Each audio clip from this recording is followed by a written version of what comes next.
ನಿಮ್ಮ ಹೆಸರು? ನಮ್ಮ ಹೆಸರು ರಾಜು. ರಾಜು. ಎಲ್ಲಿಂದ ಬಂದದ್ದು? ನಮ್ದು ಹಾಸನದಿಂದ ಆಚೆ ಬಂದು. ಹಾಸನದಿಂದವಾ? ಹೊಳೆ ನರಸೀಪುರ. ಏನ್ ಸಮಸ್ಯೆ ನಿಮಗೆ? ನಮ್ದೇ ಕಿವಿ ಕೇಳಿಸ್ತಾರ, ಮೈಯೆಲ್ಲ ನೋವು. ಎಷ್ಟು ಸಮಯದಿಂದ ಕೇಳುದಿಲ್ಲ? ಎಲ್ಲ ಟೈಮ್ನಲ್ಲೂ ಕೇಳೋದೇ ಇಲ್ಲ. ಓ ಹೌದಾ? ಈಗ ನಾನು ಮಾತಾಡೋದು ಕೇಳ್ತಾ ಉಂಟಾ?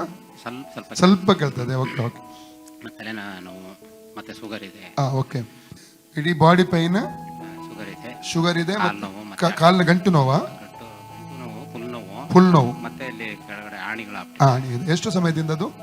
ಟೋಟಲ್ 6 ದಿವಸದಿಂದ. ತುಂಬಾ ತಂದೆ ದೇವರೇಸುವಿನ ನಾಮದಲ್ಲಿ ಪರಿಶುದ್ಧಾತ್ಮನ ಸಹಾಯದಿಂದ ಕರ್ತನ ಪಾದಕ್ಕೆ ಬಂದದನೆ. ಈ ತಂದೆ ಅವರ ಆರೋಗ್ಯಕ್ಕಾಗಿ ನಾನು ಪ್ರಾರ್ಥಿಸ್ತೇನಪ್ಪ. ಎಲ್ಲ ಬ್ಲಡ್ ಶುಗರ್ ಎಲ್ಲ ಬಿಟ್ಟು ಹೋಗಲಿ. ಮಾತ್ರವಲ್ಲ ಕರ್ತನೆ, ಲೇಬ್ರಕ್ಕೆ ತೆರೆಟೆ ಲಿಬ್ರಕ ಎಲ್ಲ ಬಾಡಿ ಪೇನ್ಗಳು ಬಿಟ್ಟು ಹೋಗಲಿ. ಕಾಲಿನ ಗಂಟೆ ನೋವುಗಳು ಬಿಟ್ಟು ಹೋಗಲಿ. ರೈಟ್ನ ಸೊಂಟ ನೋವು ಬಿಟ್ಟು ಹೋಗಲಿ. ಕಾಲ ಹಾನಿಗಳು ಬಿಟ್ಟು ಹೋಗಲಿ. ಈಗಲೇ ಸೌಖ್ಯವನ್ನು ಇವರ ಶ್ರದ್ಧೆ ರಿಲೀಸ್ ಮಾಡ್ತಾ ಇದ್ದೇನೆ. ಸೌಖ್ಯ ರಿಲೀಸ್ ಮಾಡ್ತಾ ಇದ್ದೇನೆ. ಬಿಡುಗಡೆ ರಿಲೀಸ್ ಮಾಡ್ತಾ ಇದ್ದೇನೆ. In the name of Jesus. Free ಆಗಲಿ, ಬಾಡಿ ಫ್ರೀ ಆಗಲಿ, ಬಾಡಿ ಫ್ರೀ ಆಗಲಿ. ಬಾಡಿ ಎಲ್ಲ ವೇದನೆಗಳು ಬಿಟ್ಟು ಹೋಗಲಿ, ಹಾನಿ ಬಿಟ್ಟು ಹೋಗಲಿ, ಪಾದದ ಹಾನಿಗಳು ಬಿಟ್ಟು ಹೋಗಲಿ. ರೈಟ್ ನಾವು ಕಿವಿ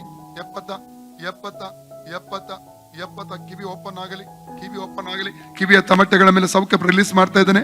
ಕಿವಿಯ ತಮಟೆಗಳ ಮೇಲೆ ಸೌಖ್ಯ ರಿಲೀಸ್ ಮಾಡ್ತಾ ಇದ್ದೇನೆ. In the name of Jesus. ಕಿವಿಗಳು ಓಪನ್ ಆಗಲಿ, ಸೌಖ್ಯವಾಗಲಿ ಯೇಸು ನಾಮದಲ್ಲಿ. ಈಗ ಚೆಕ್ ಮಾಡಿ ಅಮ್ಮ, ಬಾಡಿ ಎಲ್ಲ ಚೆಕ್ ಮಾಡಿ ಅಂಕಲ್. ಇಲ್ಲಿದ್ದು ನೋವು ಉಂಟಾ? ಅಲ್ಲಿ ಹೋಯ್ತು, ಉಂಟಾ? ಹೋಯ್ತಲ್ಲ? ಓಕೆ. ಯೇಸುವಿಗೆ ಸ್ತೋತ್ರ ಹೇಳಿ. ಯೇಸುವೆ, ನನ್ನ ಬಾಡಿ ಪೈನಿಂದ, ಸೊಂಟ ನೋವಿನಿಂದ, ಗಂಟು ನೋವಿನಿಂದ ಸೌಖ್ಯ ಕೊಟ್ಟದಕ್ಕಾಗಿ ನಿನಗೆ ಸ್ತೋತ್ರ.